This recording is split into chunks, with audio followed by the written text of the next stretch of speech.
Andebrhan Welde Giorgis is the former ambassador to the EU, joins me now from Brussels. Many thanks for speaking to us on TRT World. Now, the sanctions against Eritrea were passed after the UN Security Council accused Eritrea of arming and training groups like the Al-Shabaab. They were very passionate about the belief that that was happening. What has changed to make them lift those sanctions now? I think the most important change is the new rapprochement between the new government of Ethiopia and Eritrea, as well as Somalia and to some extent Djibouti, because the former government of Ethiopia was the driving force behind the imposing of the sanctions in the first place, and it has emerged as the primary or driving force for their lifting now. So I think the most important development is the new rapprochement, the new agreement, peace agreement between the two countries.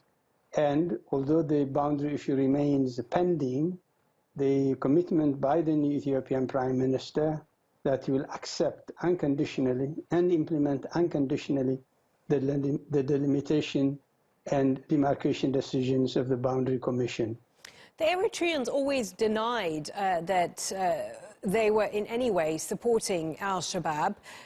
So the fact that it's been reversed so suddenly like this, could it be looked at that those sanctions were just political, was just a political move? Basically, there was no convincing evidence that Eritrea was in fact supporting Al-Shabaab. The monitoring committee was unable to produce or to substantiate the allegations, except to say that most of the allegations originated from Ethiopian intelligence, which in itself was not a credible source, given the then prevailing state of hostility between the two countries. But in any case, the sanctions were constituted basically an arms embargo and maybe what was actually a travel ban and asset freeze of certain targeted individuals. It must be noted here that none of those listed in the targeted in the targets were any Eritrean official. The list of targeted individuals did not include any Eritrean official, and therefore the sanctions were merely an arms embargo, which were used as a convenient instrument for the government to externalize its problem, because essentially the sanctions were imposed due fundamentally to the regional and international isolation that Eritrea was in, following, of course, the arrest of many of its former leaders, former ministers, the gross, systematic, and widespread violations of human rights, and its refusal to heed the concerns of international partners to reverse course and to apply rule of law, to implement the constitution, etc.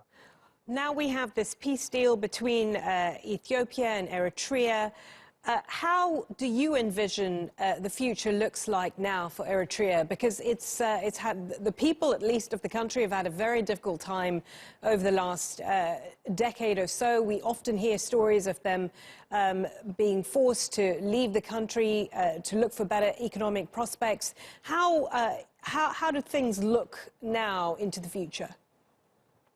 You're actually right. The government of Eritrea has used two factors to impose a veritable, or to hold the people of Eritrea hostage. One was the continued occupation of sovereign Eritrean territory by the Ethiopian army, and the second was the sanctions regime imposed by the UN Security Council. That the peace deal has, of course, come into being, and the sanctions have been lifted.